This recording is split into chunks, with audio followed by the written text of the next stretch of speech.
දැනුම පදනම් කරගෙන අපි මේ දැනුම අනිත් අයට බෙදලා දෙන්න ඕනේ. අපි කියන්නේ dissemination, knowledge dissemination. දැනුම බෙදා හැරීම. ඒතර දැනුම බෙදා ගැනීම සඳහා අපි ලබාගත් දැනුම අපි ලිඛිතව ලේඛනගතව අනිත් අයට දෙන්න ඕනේ. එතකොට අපිට දෙන්න පුළුවන් ක්‍රම ගොඩක් තියෙනවා. දැන් ඔයගොල්ලන්ට පුළුවන් මේ ඔයගොල්ලෝ මේ කරන රිසර්ච් එක පර්යේෂණ වාර්තාවක් විදිහට, ඒක නිබන්ධනයක් විදිහට නෙවෙයි. ජර්නල් එක දැන් ඔයගොල්ලෝ ජර්නල් කියවන්න ඇතිනේ. ජර්නල් එක පිටු 10ක් 12ක් වගේ ඇතුළත අර ඒ රිසර්ච් එක ලියලා තියෙනවා.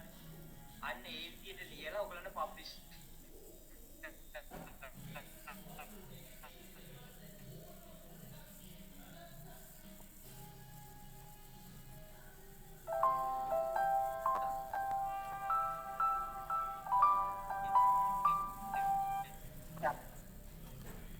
hello oh මම මේ ලෙක්චර් එකක ඉන්නේ. ඒක තමයි මම බැලුවා. අද අන්තිම එක නිසා පොඩ්ඩක් වෙලා යනවා කිව්වා.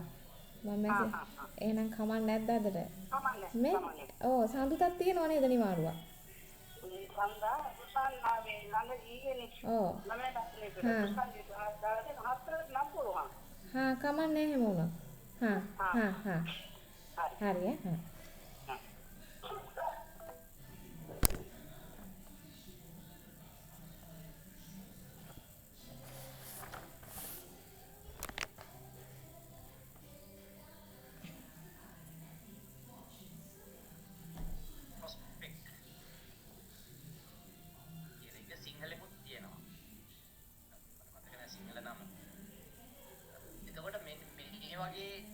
ඒවා ටාගට් කරලා ඔයගොල්ලෝ ලියන්න මේක. පිටු 10ක් 12ක් විතර ලස්සනට ලියන්න. එහෙම යවන්න කලින් ඕනනම් මටත් එවන්න, මම උදව් කරන්නම්. බලලා අඩුපාඩු කියනවා නම් හදන්න කියලා දෙන්නම්. කියලා අපි ඔය වගේ ජර්නල් එක පළ කරා. එතකොට ඔයගොල්ලෝ මේ ගත්ත දැනුම ප්‍රයෝජන මේ දැනුම ප්‍රයෝජනෙට ගත්ත අවස්ථාවක් වෙනවා. දැන් අපි මේවා මේ විභාග වලට කරලා පැත්තකින් කියලා තියෙන එකනේ කරන්නේ. නමුත් අර වගේ ජර්නල් එක පබ්ලිෂ් කරාම ඒක ලෝකෙම බලනවා. ලෝකෙම කියවනවා. දැන් අපේ ජර්නල් එකත් අපි ඔන්ලයින් කියන්නේ. ඒ නිසා ඕන කෙනෙකුට බලන්න පුළුවන් ලෝකෙ. අපි ඒක සිංහල, දෙමළ, ඉංග්‍රීසි කියන මාධ්‍ය තුනෙන්ම පළ කරනවා. දැන් ගැටලුවක් නැහැ. දැන් ඕනම මේ මාධ්‍යකින් අපි ඒක පළ කරාට මොකද දැන් ඉංග්‍රීසි කෙනෙකුට ඕන නම් අපේ සිංහල ලිපිය AI තාක්ෂණය හරහා ඉංග්‍රීසි වලට ට්‍රාන්ස්ලේට් කරගන්න පුළුවන්. අපිට ඕන නම් ඉංග්‍රීසි එකක් සිංහලට ට්‍රාන්ස්ලේට් කරව ගන්න පුළුවන්. ඒ නිසා භාෂා මාධ්‍ය පිළිබඳ ගැටලුවක් අද නැහැ. ඒකට අපි ලබාගත් දැනුම ඩිසෙමිනේට් කරනවා. ඒක තමයි පර්යේෂණ වාර්තාවක මූලික අරමුණ. එතකොට ඊට අමතරව අපිට මේ දැනුම බෙදා හැරීම සඳහා අපිට පුළුවන් නිබන්ධනයක් නිර්මාණය කරන්න. ඒක ගොඩක් වෙලාවට අපි කරන්නේ එක්කෝ යම්කිසි ආයතනයකට මුදල් ආධාර ලබාගෙන ඒ ආධාර මුදලට හරියන්න එක්ක බාර දෙනවා. එහෙම නැත්නම් උපාධියක් සඳහා සකස් කරනවා. ඒ ඇරෙන්න උපාධි නිබන්ධන සකස් කරන්නේ නැහැ. ගොඩක් අය රිසර්ච් කරලා කරන්නේ ඔය මම ඉස්සෙල්ලා කිව්ව විදිහේ පර්යේෂණ වාර්තා සකස් කිරීම තමයි කරන්නේ. ඊළඟට තවත් අපිට පුළුවන් මේ දැනුම බෙදා හැරීමේ අවස්ථාවක් තමයි පර්යේෂණ සම්මන්ත්‍රණ. රිසර්ච් කොන්ෆරන්ස් කියන ඒවා හැම විශ්වවිද්‍යාලයකම තියෙනවා. හැම ආයතනයකම තියෙනවා. සමහර අධ්‍යාපන කලාපවලත් තියෙනවා. සමහර පාසල් වලත් තියෙනවා. එතකොට මේ තැනකදී ඔයගොල්ලන්ට ඒක ඉදිරිපත් කරන්න පුළුවන්. මම මේ වගේ රිසර්ච් එකක් කරා කියලා කියන්න පුළුවන්. දැන් අපි අර අන්තිම ප්‍රසන්ටේෂන් එකේදී බලාපොරොත්තු වෙන්නේ මේ වගේ දෙයක්. ඒ වගේ රිසර්ච් කොන්ෆරන්ස් එකක ඔයගොල්ලෝ ප්‍රසන්ට් කරන්නේ කොහොමද කියන එක. එතකොට ඒකත් අපි ප්‍රායෝගික අත්දැකීමක් දෙන්නේ. එතකොට අර වගේ කොන්ෆරන්ස් එකකට ඔයගොල්ලන්ට පුළුවන් ඇබ්ස්ට්‍රැක්ට් එකක් යවන්න, සාරාංශයක් යවන්න. ඇබ්ස්ට්‍රැක්ට් එකක් යවුවට පස්සේ ඒගොල්ලෝ ඒක පිළිගත්තොත් ඔයගොල්ලන්ට දිනයක් දෙවි ඒක දවසට ඇවිල්ලා ප්‍රසන්ට් කරන්න කියලා. එතකොට PowerPoint එකක් හදාගෙන ගිහිල්ලා විනාඩි 10ක උඩරිම දෙන්නේ විනාඩි 10ක්. ඒතර විනාඩි 10කදී ඔයගොල්ලෝ ඒ කරපු රිසර්ච් එක සම්පූර්ණයෙන් විස්තර කරන්න. දැන් මේ අපේ 4 වෙනි එකේදීත් ඔයගොල්ලන්ට ප්‍රසන්ටේෂන් එක තියෙනවා මේ මාසේ අපි ඔයගොල්ලන්ගෙන් බලාපොරොත්තු වෙන්නේ විනාඩි 10ක් තුළදී ඔයගොල්ලෝ මේ කරපු සම්පූර්ණ රිසර්ච් එක අපිට කියලා දෙනවා. ඒතකොට ඒක තමයි මේ ක්‍රියාවලිය. ඒතකොට අපි දැනුම අනිත් අයට උවමාරු කර ගැනීම තමයි අපි කියන්නේ පර්යේෂණ වාර්තාව කියලා. රිසර්ච් රිපෝට් එකක්. එතකොට අපි හොයාගත්ත දේ සියලු දේවල් ලිඛිතව සකස් කිරීම තමයි පර්යේෂණ වාර්තාවක බලාපොරොත්තු වෙන්නේ. එතකොට ඒකේ තියෙන වැදගත්කම තමයි අපේ පර්යේෂණය පිළිබඳව පාඨකයන්ට පුළුල් අවබෝධයක් එනවා. මම ඒක ඉස්සෙල්ලා කිව්වේ නිබන්ධනයකට වඩා හොඳයි ජර්නල් එකකට ලියන එක කියලා මම කිව්වේ. එතකොට ජර්නල් එක ඕනම කෙනෙක් කියවනවා. එතකොට ඒ අයට මේ වගේ ප්‍රශ්නයක් තියෙනවා. දැන් ඔයගොල්ලෝ ගත්තා විශේෂ සමගාමී ක්‍රියාකාරකම්. දැන් ඒක හොඳ මාතෘකාවක්. ග්‍රාමීය පාසල් වල ඇයි විශේෂ සමගාමී ක්‍රියාකාරකම් ක්‍රියාත්මක වෙන්නේ නැත්තේ? ඒක ලොකු ගැටලුවක්. නාගරික පාසල් තෝරාගත්ත පාසල් වල විතරයි මේක තියෙන්නේ. ඒතකොට මේ මෙහෙම ගැටලුවක් තියෙනවා කියලා මුළු ලංකාවම දැනුවත් වෙනවා. අර වගේ ජර්නල් එක දැම්මා. ඒ වගේම පිටරට වලටත් දැනුවත් වෙනවා ලංකාවේ මේ වගේ ප්‍රශ්නයක් තියෙනවා. ඒතකොට අර මේ ගැටලුව පිළිබඳව අනිත් අයට අවබෝධයක් ලැබෙනවා.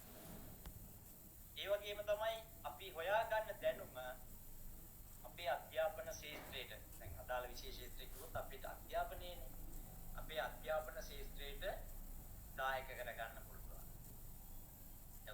උදාහරණ වශයෙන් අපි දැන් හිතමු දැන් ළමයින් මේ විශේෂ සමගාමී කටයුතු වලට කොළඹවා ගන්න. මොනවද අපිට කරන්න පුළුවන් කියලා අපිට අලුත් යෝජනා එනවා. එතකොට අපි මේ යෝජනා ක්‍රියාත්මක කරලා ග්‍රාමීය පාසල් වලත් අර නගරයේ පාසල් වල වගේ හොඳ විශේෂ සමගාමී වැඩසටහන් ක්‍රියාත්මක කරවන්න පුළුවන් වෙනවා.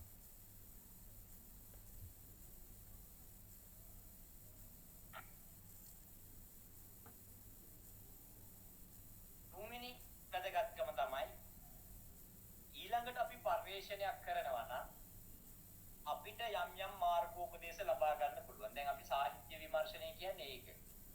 දැන් ඔයගලන්ට සාහිත්‍ය විමර්ශනයක් කරන්න කියලා අපි මුලින් කිව්වේ ඒකයි. එතකොට අර ඒ අනිත් අය මොනවද කරලා තියෙන්නේ? කොහොමද කරලා තියෙන්නේ? ඒ අයගේ අරමුණු මොනවද? ඒ අයගේ නීතිය කොයි වගේද? ඒ අය දත්ත රැස් කරලා තියෙන්නේ කොයි විදිහටද? ඒ අයගේ ප්‍රශ්නාවලියේ මොන වගේ ප්‍රශ්නද තිබුණේ? ඒ අය දත්ත විශ්ලේෂණය කරලා තිබුණේ කොහොමද? එතකොට ඒව දිහා බලලා අපිට පුළුවන් අපේ පර්යේෂණය සකස් කරගන්න. දැන් සාමාන්‍යයෙන් අපි විභාගවලට නිබන්ධනයක් කරනවා නම් මම කියන්නේ තීසිස් 10ක් කියවලා එන්න කියලා ඉස්සර වෙලා. තීසිස් 10ක් කියවලා ඒකේ සාරාංශයක් හදාගෙන එන්න කියලා කියන්නේ. එතකොට තමයි හොඳ අවබෝධයක් එන්නේ. දැන් ඕගොල්ලන්ට උනත් එහෙම විශ්වවිද්‍යාලයකට ගිහිල්ලා දැන් අපේ විශ්වවිද්‍යාලයට ආවත් කමක් නැහැ. ළඟපාත තියෙන එකට යන්න. දැන් නුවරාය නුවරේ මේ පේරාදෙණියට යන්න. කොළඹ අය කොළඹට යන්න. එහෙම ගිහිල්ලා මේ උපාධි නිබන්ධන 3-4ක් කියවන්න. ඒ කියෙව්වහම ඔයගොල්ලන්ට අයිඩියා එකක් එයි කොහොමද අපි රිසර්ච් එකක් කරන්න ඕනේ. දැන් මේ අපි මේ අවුරුද්ද ඇතුළත මේ මාස 6ක කාල සීමාවක දවස් 3ක් ඇතුළත මේ දේවල් කියලා දෙන්න බෑ. පැය 18යි උඩරිම තියෙන්නේ. ඒ පැය 18ක් ඇතුළත රිසර්ච් එකක් කරන්න හැටි ඇත්තටම කියලා දෙන්න බෑ. ඒ ඔයගොල්ලෝ ඉගෙන ගන්න ඕන තවත් ඊට අමතරව. පර්යේෂණ සිදු කිරීමේදී මතුවන ගැටලු හා සීමා පිළිබඳ දැනුවත් කළ හැකියි. අපිට දැන් මේ පර්යේෂණයක් කරගෙන යනකොට දැන් අපි ඔයගලන්ට තේරෙයි පර්යේෂණයක් කරගෙන යනකොට තමයි අපිට දැනෙන්නේ. අපි ගැටලුව ලියන්නේ කොහොමද? අපිට නියතිය තෝරාගන්න එක අපි හරියට ලියාගන්නේ කොහොමද? කොහොමද අපි දත් එකතු කරගන්නේ? දත් රැස් කරගන්නේ කොහොමද? ඉතින් මේවල යම් ගැටලු එන්න පුළුවන්. ඔව්. දැන් මම හරි ඉස්සෙල්ලා කිව්වා ගොඩක් ලියන්න දෙන්න එපා. ලියන්න දුන්නොත් මේවා ආපහු හම්බ වෙන්නේ. ඔව් අයියේ. ඒක තමයි ඇත්ත. සාමාන්‍යයෙන් අපි දෙක ළමයි ඔව් ඒක ගන්න එපා දෙන්න. කරනකොට ඒ අය ටිකක් ලියන්න අකමැති අයනේ වර්තමානයේ පාසල් වල පන්ති ඉස්කෝලවල වල ඉන්න ගුරුවරු ළමයි සියලු දෙනා අර SMS වලින් වැඩ කරන අයනේ. පිටිපණිවිඩ වලින් වැඩ කරන අය. එතකොට ඒ අයට අර දිග දේවල් ලියවි ඉන්න කම්මැලි. දැන් පාඩම් සැලසුමක් ලියන්න කිව්වත් ඒක කොහොම කෙටියෙන් ලියන්නේ. දැන් අපේ මේ PGD ළමයින්ගේ පාඩම් සැලසුම් බැලුවොත් එහෙම අපි කියනවා අර අතුරු ක්‍රියාකාරකම් විස්තරාත්මකව ලියන්න කියලා. දැන් ලියන්න නැහැ එක වාක්‍යයකින් ලියන්න. එන ලියන්න බැරිකම තියෙන්නේ. ලියන්න දන්නේ නැතිකම තියෙන්නේ. වචන නෑ ලියන්න. වාක්‍යයක් කඩාගන්නේ කොහොමද කියලා තේරෙන්නේ නැහැ. එහෙම වුණාම අපිට මේ පරිශ්‍රණය කරගෙන යන්න බෑ. පරිශ්‍රණයක් කරගෙන යන්න බෑ. ඒතකොට අපිට මේ වගේ ගැටලු අනිත් එක මූල්‍ය ගැටලු වෙන්න පුළුවන්. දැන් මම කිව්වා අපි ප්‍රශ්නාවලියක් දෙනවා නම් අපිට වියදම් කරන්න පුළුවන් ප්‍රමාණය හිතා ගන්න කියලා. මොකද අපේ මුළු පඩියෙම රිසර්ච් කරලා ඊට පස්සේ ගෙදර අන්න නැතුව ඉන්න බෑනේ මාස ගාණක්. ඊළඟට අපිට ඒවා ප්‍රින්ට් කරගන්න පුළුවන්. ඒවා ඉස්කෝලවලට දෙන්න පුළුවන්. අවසර ගන්න පුළුවන්. ඉතින් මේ වගේ ගැටලු වෙන්න පුළුවන්.